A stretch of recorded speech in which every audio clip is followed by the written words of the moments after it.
The Bible and the Taxman. By Ogden Kraut. Taxes have existed since the establishment of the first government among men. But taxes can, like anything else, be just or unjust, beneficial or abusive, and the line between them is difficult to recognize. The Bible, as usual, is a textbook even for this interesting and sometimes controversial subject. From the first book of the Bible, and almost its first chapter, we discover the words, "And thou shalt rule over him," as part of the issue of government between Cain and Abel. This was only a government between two young men. However, Cain was warned that if he did well, it would be acceptable, but if not, sin would come knocking at his door. This was to become a precedent for individuals and governments forever after. And in every succeeding generation, when men sought to develop a system of government, a revenue agent was usually there, either as a Dr. Jekyll or a Mr. Hyde. Joseph, the revenue man. Throughout history there never was a more beloved taxman than Joseph in Egypt. Although he was a foreigner in a strange land, and a welfare case of the lowest form, he arose to gain the respect of every nation of the world. A grievous depression was about to befall the world, but Joseph's wisdom and inspirational foresight would prove equal to the problem. Joseph's plan was good in the eyes of Pharaoh, and in the eyes of all his servants, for which he was raised to the highest position of public trust. He not only became president of the Egyptian Federal Reserve Bank and the head of the Department of Agriculture, but he was the national director of the Internal Revenue Service. And the Pharaoh added, "According unto thy word shall all my people be ruled." Quite a position for a lad only 30 years old. Without a diploma from Harvard University, nor any degree in law, this young man was going to attempt to rule the world. Joseph's first step in solving the nation's problem was to impose a 20% tax. This has a very familiar and dull ring in our own ears, but his program was entirely different, both in principle and purpose. His 1040 form consisted of a 1/5 taxation. See Genesis 41 verse 34, to be equally shared by everyone. The rich could find no tax-exempt foundations, nor corporative trusts, neither were there any technical loopholes to leave the middle-class worker to bear the burden on April 15. Joseph's Federal Reserve Bank, dissimilar to those of today, was filled with corn, rather than gold, and furthermore it would be returned to the taxpayers in a time of depression. His bank was established for the purpose of rehabilitating the destitute, rather than foreclosure, repossession, confiscation and eviction. This taxation, though seemingly heavy, was imposed during the plenteous years, as a trust against the forthcoming lean years. This was a tax for the preservation of the people and a reconstruction of the nation during grievous times. Joseph didn't allow any tax money for a multitude of governmental departments, agencies, or commissions. It was peculiarly simple. Joseph's tax system was imposed upon all, the people, except the land of the priests only. See Genesis 47 verse 26, hence, the only tax-exempt status enjoyed by anyone were those involved with the rites of religion.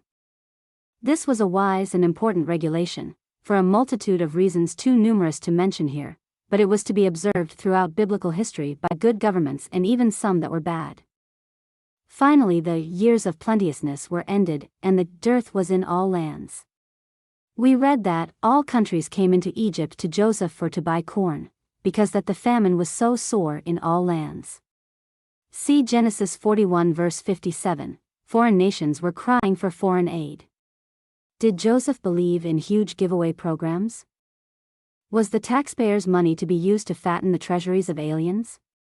The famine continued even after they had spent all their money for food, but Joseph refused to give them the taxpayers' food. It reads in the Bible that Joseph said, "Give your cattle, and I will give you bread."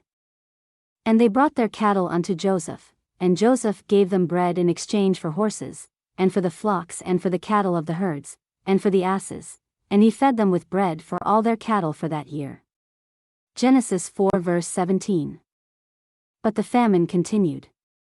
The next year the ambassadors of many nations came to plead again, but their money was gone, their cattle were gone, and "there is aught left but our bodies and our lands," they cried. It was a very pitiful plea, enough to touch the heart of anyone. Would Joseph give away his people's tax money now? No. Joseph made them an offer and they sold every man his field, because the famine prevailed over them. So the land became Pharaoh's, and the people became his servants.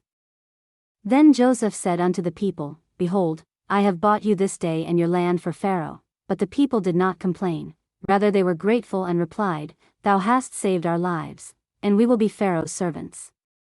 Joseph became a conqueror of nations, yet he never declared war nor did even fire a shot. Indeed, he gained the highest admiration and respect from everyone. This young man, who was sold as a slave by his brothers, and put into prison by the Egyptians, said they thought evil against me, but God meant it unto good, to save much people alive. We should inquire of our heads of state with the same question asked by Pharaoh, Can we find such a one as this is, a man in whom the Spirit of God is? See Genesis 41 verse 38. For surely in our day we need one. Israel's taxmen, good guys and bad. Many succeeding generations, of both nations and individuals, rose and fell, but only a few preserved their respectability. Usually governments, like our television cowboys, would exchange their white hats for the black ones.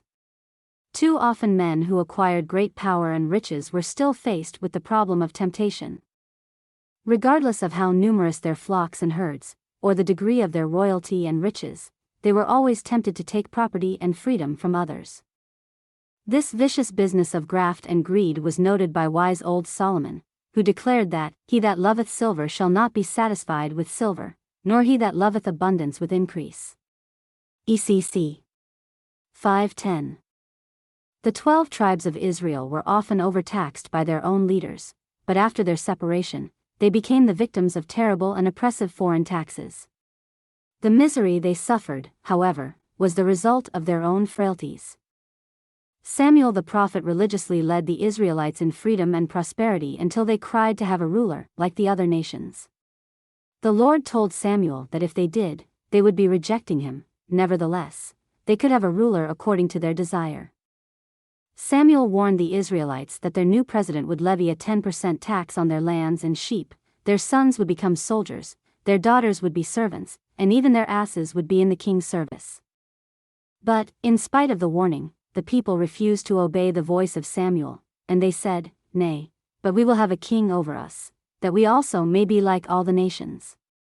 1 Samuel 8 verses 19-20, But bitter water can be known only by its taste, and the Israelites soon tasted a tax system that would pucker their purse for many generations to come. The Israelites got their worldly leader and the graduated income tax that came with him. His revenues, like the coils of a snake, squeezed out their freedom and their property. Finally, in an appeal to the son of one of their leaders, they asked for lower taxes, but Rehoboam, their leader, responded, My father made your yoke heavy, and I will add to your yoke. Rehoboam sent Adoram, his tax collector, out to grab all their greenbacks, but the Israelites responded by having a Boston Tea Party in his honor. Since there was no tea, nor any harbor, they did the next best thing. All Israel stoned him with stones, that he died.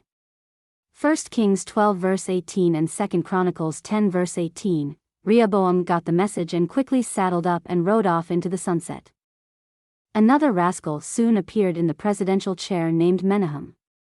He reigned 10 years over Israel, but he did that which was evil in the sight of the Lord, and he made Israel to sin. His length of public service is confined to 2 verses in the Bible.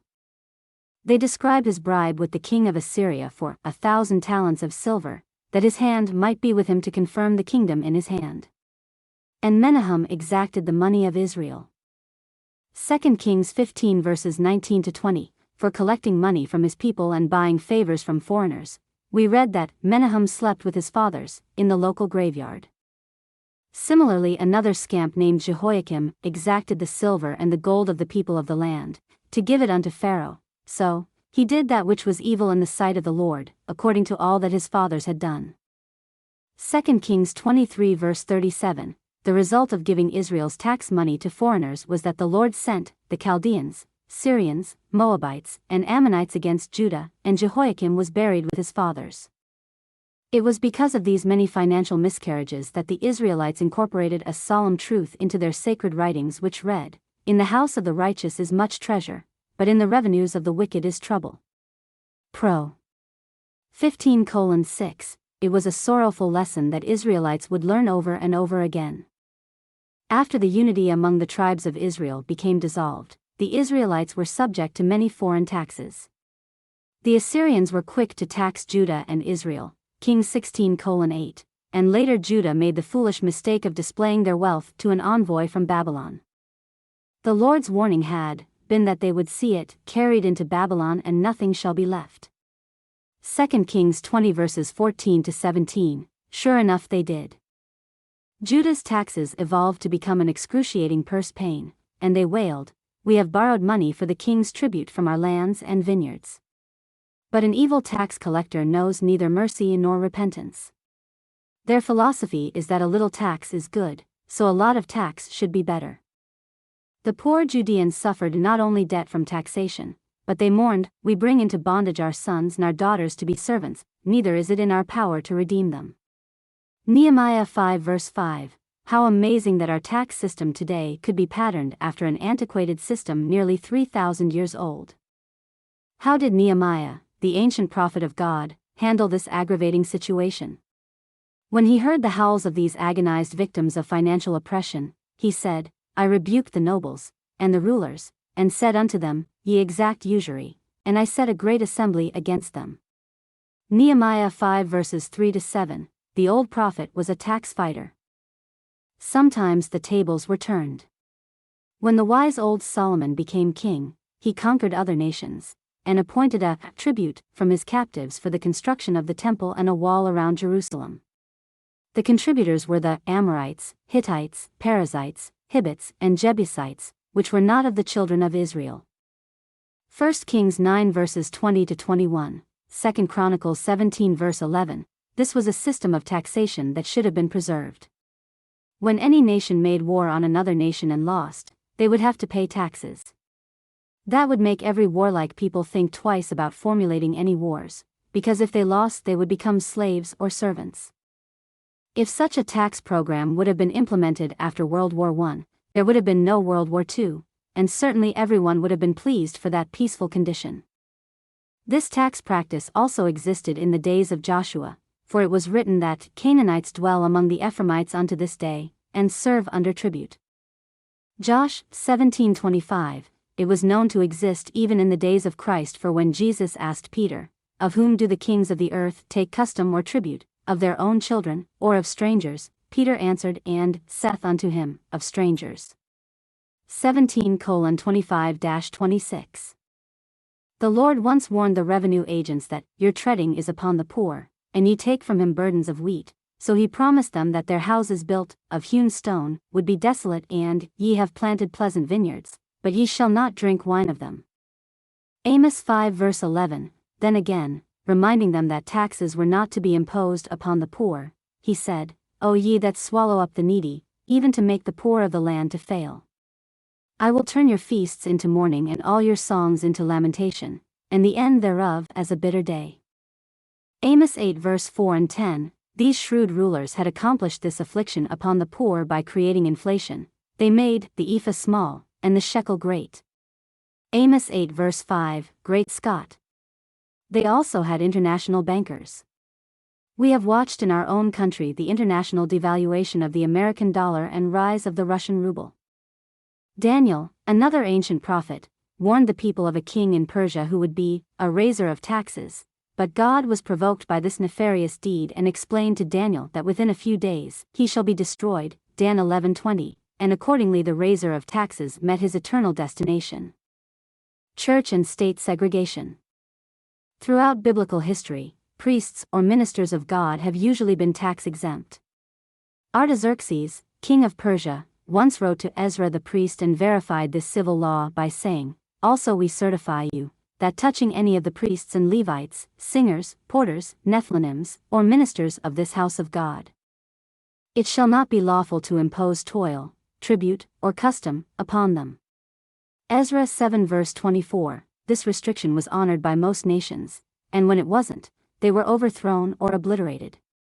When the number of ministers diminishes, the nation is weakened. Taxmen may think there are too many ministers, but Moses didn't.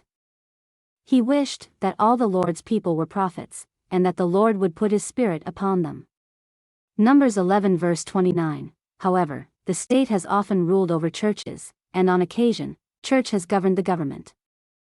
The healthiest atmosphere has always been where there is a separation of church and state.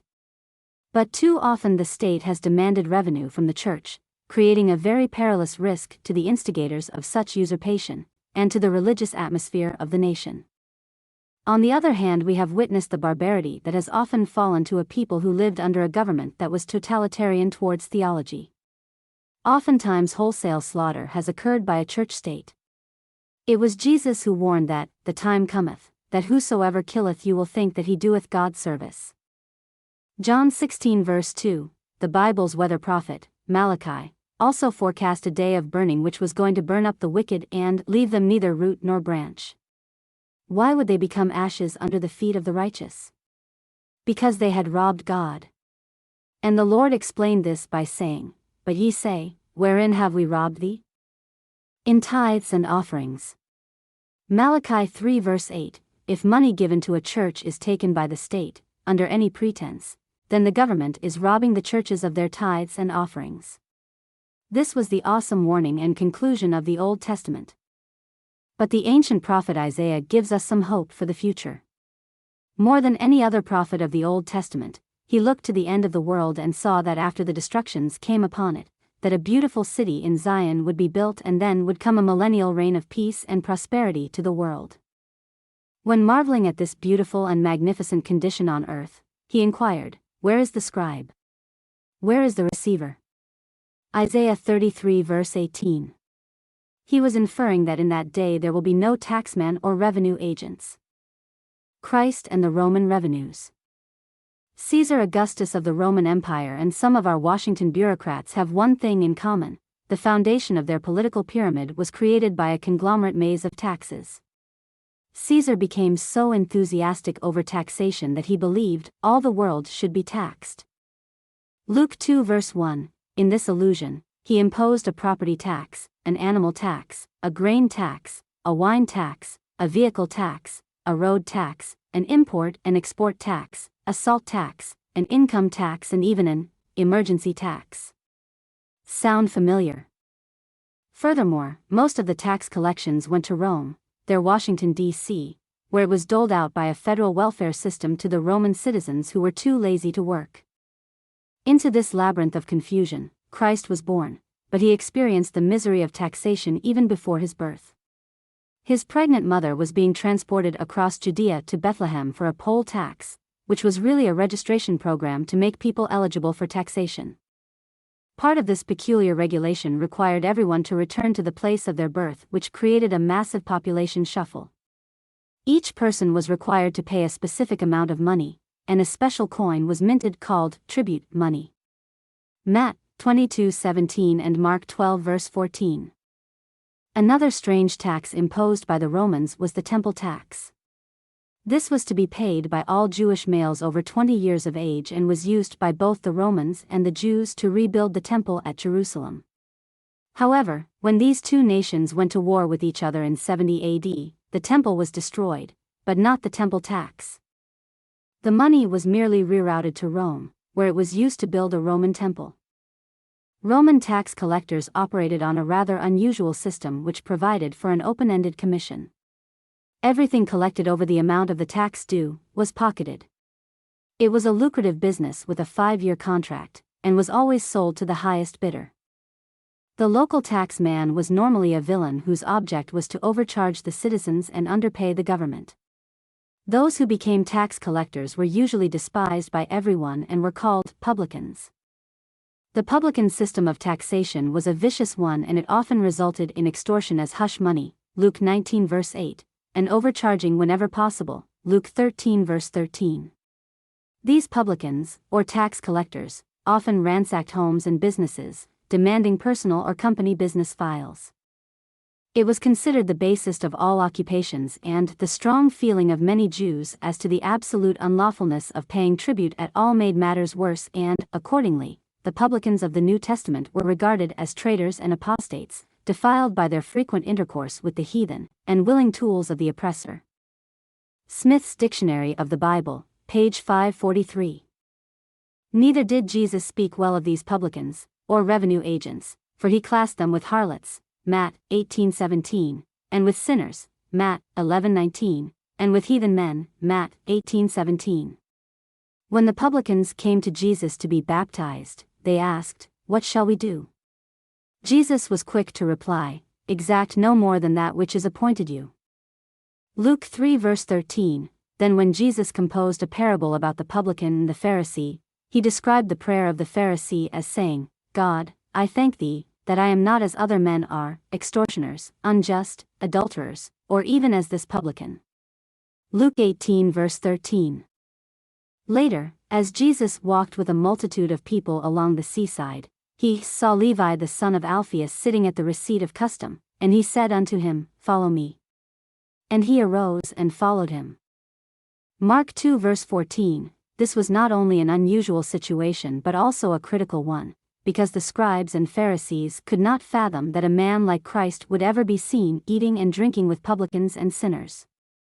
Jesus replied that they that are sick need a physician. Then one day a taxman of little stature, named Zacchaeus, came to see Jesus, even though he had to climb a tree to do it. He was a very peculiar revenue man because of his honesty. He even boasted that, "If I have taken anything from any man by false accusation, I restore him fourfold." Luke 19 verses 1-10, what a taxman. Even Jesus responded by saying, "This day is salvation come to this house." Jesus and his apostles were exempt from taxes, and they often carried a purse and handled sums of money. Judas was their acting treasurer. Even though they were usually poor, with only a few pennies among them, they too soon learned that a cent can, and often does, carry a cent to some tax collectors. Eventually Christ's apostles were called to a Roman audit, and one of the first questions was, "Doth not your master pay tribute?" Matt 17:24. This was part of a scare tactic, and Peter, being unsure, tried to cooperate by saying, "Yeah." Satisfied, the publicans left, but when Jesus heard the report, he was aggravated. However, the obligation had been made, so there was no backing out. "They would have to pay, lest we should offend them," Jesus replied.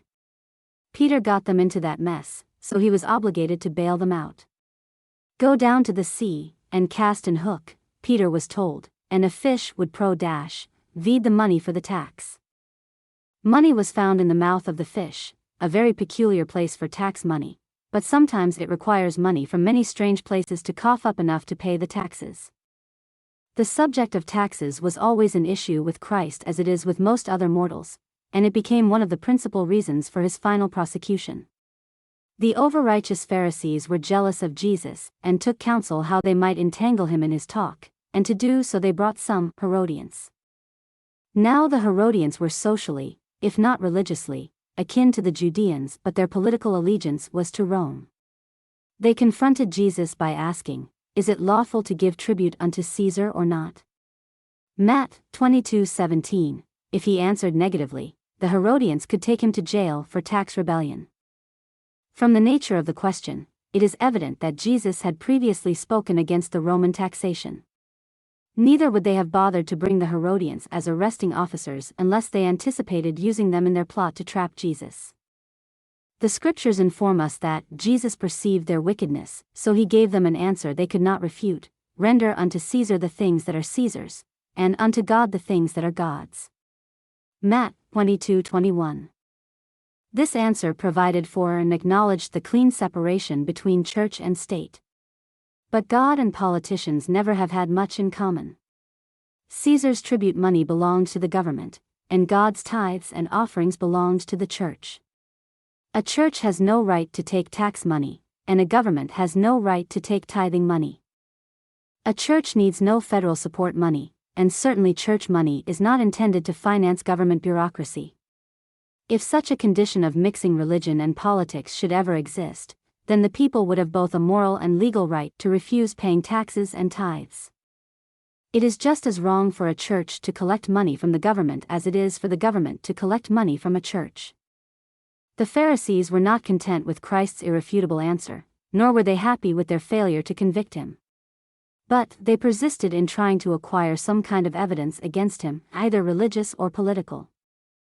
It was a little more difficult in those days because those ancient tax collectors didn't have the sophisticated machinery of computerized readouts, telephone wiretapping, or microfilming private bank accounts.